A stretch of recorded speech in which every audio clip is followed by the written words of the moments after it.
शुक्लाम्बरधरम् विष्णुम् शशिवर्णम् चतुर्भुजम् प्रसन्नवदनम् ध्यायेत् सर्वविघ्नोपशान्तये। यस्य द्विरदवक्त्राद्याः पारिषद्याः परस्यतम् विघ्नम् निघ्नन्ति सततम् విశ్వక్సేనం తమాశ్రయే. శ్రీ గురుభ్యో నమః. నిన్నటి వరకు మనం శ్రీ విష్ణు సహస్రనామ స్తోత్రంలో 60వ శ్లోకం వరకు నేర్చుకున్నాం. ఈ రోజు మనం 61 నుండి 65వ శ్లోకం వరకు నేర్చుకుందాం. 61వ శ్లోకం. సుధన్వా ఖండ పరసుర్ దారుణో ద్రవిణప్రదః దివిస్పృక్ సర్వదృగ్వ్యాసో వాచస్పతి అయోనిజః సుధన్వా ఖండ పరసుర్ దారుణో ద్రవిణప్రదః దివిస్పృక్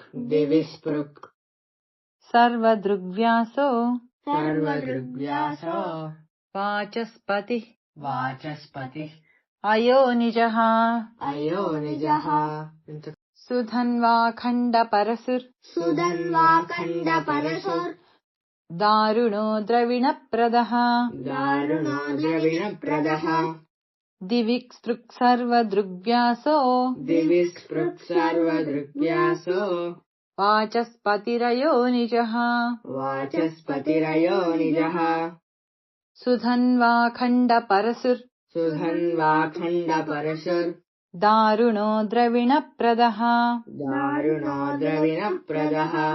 దివిస్పృక్ సర్వదృగ్వ్యాసో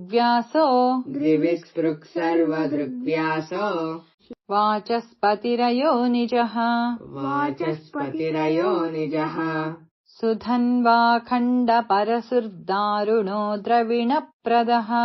సుధన్వా ఖండ పరసుర్ దారుణో ద్రవిణప్రదః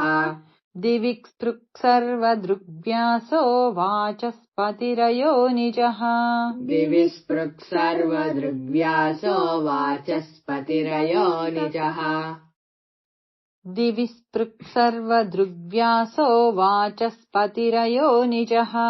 దివిస్పృక్ సర్వదృగ్వ్యాసో వాచస్పతిరయోనిజః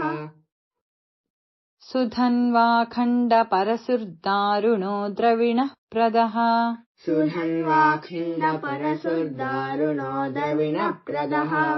దివిస్పృక్ సర్వదృగ్వ్యాసో వాచస్పతిరయోనిజః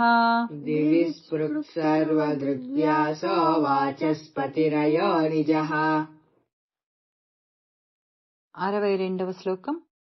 త్రిసామా సామగః సామా నిర్వాణం భేషజం భిషక్ త్రిసామా సామగః సామా నిర్వాణం భేషజం భిషక్ సన్యాసకృచ్ఛ్రమస్యాంతో నిష్ఠా శాంతిః పరాయణం త్రిసామా సామగః నిర్వాణం భేషజం భిషక్ సన్యాసకృచ్ఛ్రమస్యాంతో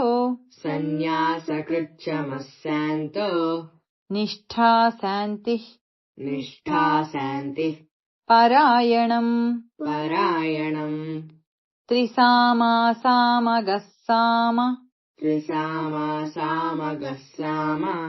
నిర్వాణం భేషజం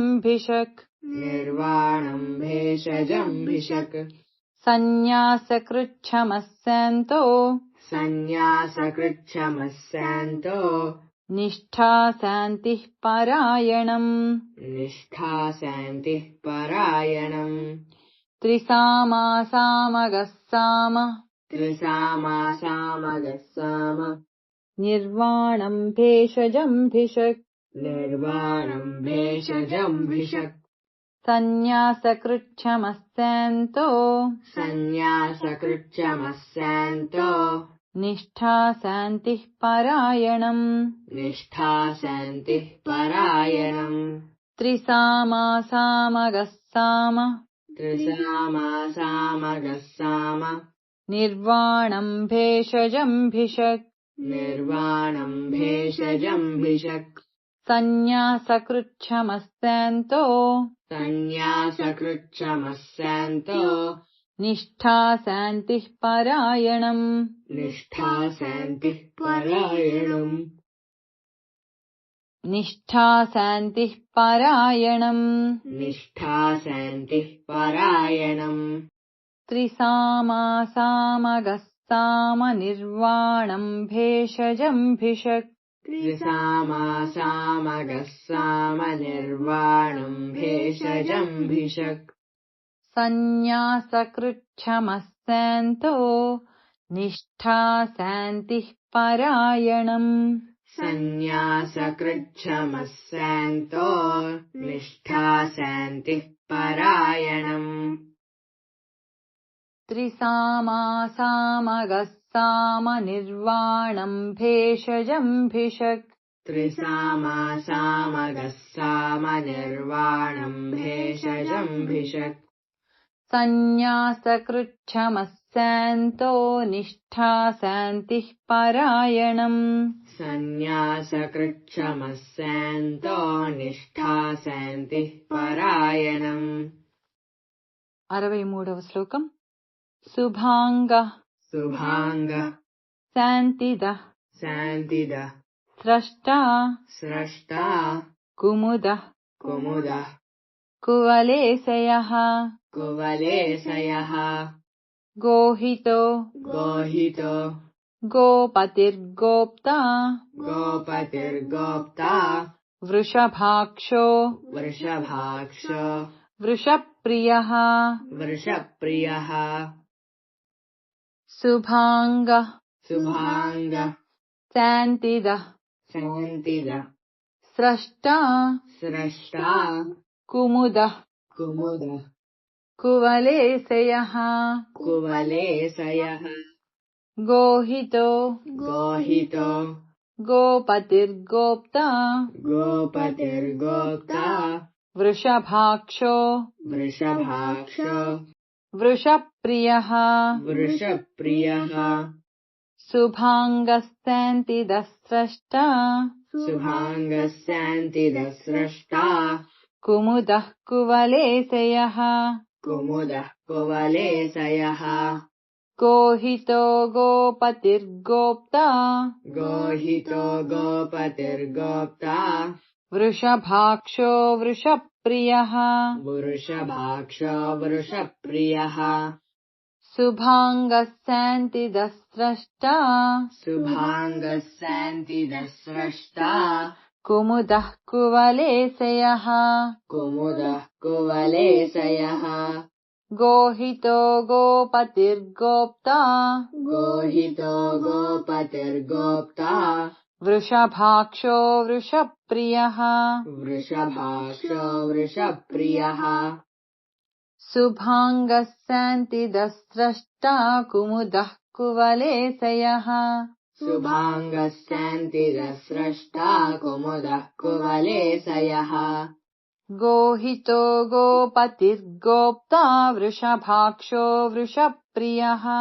गोहितो गोपतिर्गोप्ता वृषभाक्षो वृषप्रियः शुभाङ्गः स्रष्टा कुमुदः कुवलेशयः शुभाङ्गः शान्तिदः स्रष्टा कुमुदः कुवलेशयः गोहितो गोपतिर्गोप्ता वृषभाक्षो वृषप्रियः गोहितो गोपतिर्गोप्ता वृषभाक्षो वृषप्रियः 64వ శ్లోకం अनिवर्ती अनिवर्ती निवृत्तात्मा निवृत्तात्मा संक्षेप्ता संक्षेप्ता क्षेमकृच्छिवः क्षेमकृच्छिवः श्रीवत्सवक्षा श्रीवत्सवक्षा श्रीवास श्रीवास श्रीपतिः श्रीपतिः श्रीमताम्बरः श्रीमताम्बरः अनिवर्ती अनिवर्ती निवृत्तात्मा निवृत्तात्मा संक्षेप्ता संक्षेप्ता क्षेमकृच्छिवः क्षेमकृच्छिवः क्षेमकृच्छिवः क्षेमकृच्छिवः श्रीवत्सवक्षा श्रीवत्सवक्षा श्रीवास श्रीवास श्रीपतिः श्रीपतिः श्रीमताम्बरः श्रीमताम्बरः अनिवर्ती निवृत्तात्मा अनिवर्ती निवृत्तात्मा संक्षेप्ता क्षेमकृच्छिवः संक्षेप्ता क्षेमकृच्छिवः श्रीवत्सवक्षा श्रीवास श्रीवत्सवक्षा श्रीवास श्रीपतिः श्रीमताम्बरः श्रीपतिः श्रीमताम्बरः अनिवर्ती निवृत्तात्मा अनिवर्ती निवृत्तात्मा संक्षेप्ता क्षेमकृच्छिवः संक्षेप्ता क्षेमकृच्छिवः श्रीवत्सवक्षा श्रीवास श्रीवत्सवक्षा श्रीवास श्रीपतिः श्रीमताम्बरः श्रीपतिः श्रीमताम्बरः अनिवर्ती निवृत्तात्मा संक्षेप्ता क्षेमकृच्छिवः अनिवर्ती निवृत्तात्मा संक्षेप्ता क्षेमकृच्छिवः श्रीवत्सवक्षा श्रीवास श्रीपतिः श्रीमताम्बरः श्रीवत्सवक्षा श्रीवास श्रीपतिः श्रीमताम्बरः अनिवर्ती निवृत्तात्मा संक्षेप्ता क्षेमकृच्छिवः अनिवर्ती निवृत्तात्मा संक्षेप्ता क्षेमकृच्छिवः श्रीवत्सवक्षा श्रीवास श्रीपतिः श्रीमताम्बरः श्रीवत्सवक्षा श्रीवास श्रीपतिः श्रीमताम्बरः 65వ శ్లోకం శ్రీద श्रीद శ్రీశ श्रीश శ్రీనివాస श्रीनिवास श्रीनिधि श्रीनिधि श्रीविभावनः श्रीविभावनः श्रीधर श्रीधर श्रीकर श्रीकर श्रेय श्रेय श्रीमान् श्रीमान् लोकत्रयाश्रयः लोकत्रयाश्रयः श्रीद श्रीद श्रीश श्रीश श्रीनिवास श्रीनिवास श्रीनिधि श्रीनिधि श्रीविभावनः श्रीविभावनः श्रीधर श्रीधर श्रीकर श्रीकर श्रेय श्रेय श्रीमान् श्रीमान् लोकत्रयाश्रयः लोकत्रयाश्रयः श्रीद श्रीश श्रीनिवास श्रीद श्रीश श्रीनिवास श्रीनिधि श्रीविभावनः श्रीनिधि श्रीविभावनः श्रीधर श्रीकर श्रेय श्रीधर श्रीकर श्रेय श्रीमान् लोकत्रयाश्रयः श्रीमान् लोकत्रयाश्रयः श्रीधर श्रीकर श्रेय श्रीधर श्रीकर श्रेय श्रीमान् लोकत्रयाश्रयः श्रीमान् लोकत्रयाश्रयः श्रीद श्रीश श्रीनिवास श्रीधः श्रीशः श्रीनिवासः श्रीनिधिः श्रीविभावनः श्रीनिधिः श्रीविभावनः श्रीधरः श्रीकरः श्रेयः श्रीधरः श्रीकरः श्रेयः श्रीमान् लोकत्रयाश्रयः श्रीमान् लोकत्रयाश्रयः श्रीधः श्रीशः श्रीनिवासः श्रीनिधिः श्रीविभावनः श्रीधः श्रीशः श्रीनिवासः श्रीनिधिः श्रीविभावनः श्रीधरः श्रीकरः श्रेयः श्रीमान् लोकत्रयाश्रयः श्रीधरः श्रीकरः श्रेयः श्रीमान् लोकत्रयाश्रयः श्रीधः श्रीशः श्रीनिवासः श्रीनिधिः श्रीविभावनः श्रीधः श्रीशः श्रीनिवासः श्रीनिधिः श्रीविभावनः श्रीधरः श्रीकरः श्रेयः श्रीमान् लोकत्रयाश्रयः श्रीधरः श्रीकरः श्रेयः श्रीमान् लोकत्रयाश्रयः 61 నుండి 65 శ్లోకం వరకు వరుసగా. సుధన్వాఖండ పరసుర్దారుణో ద్రవిణప్రదః దివి స్పృక్ సర్వదృగ్వ్యాసో వాచస్పతిరయో నిజః త్రిసామాసామగः సామ నిర్వాణం భేషజం భిషక్ సన్యాసకృచ్ఛమः శాంతో నిష్ఠా శాంతిః పరాయణం శుభాంగः శాంతిదः స్రష్టా కుముదః కువలేశయః గోహితో గోపతిర్గోప్తా వృషభాక్షో వృషప్రియః అనివర్తి నివృత్తాత్మా సంక్షేప్తాక్షేమకృచ్ఛివః శ్రీవత్సవక్షా శ్రీవాసః శ్రీపతిः శ్రీమతాంబరः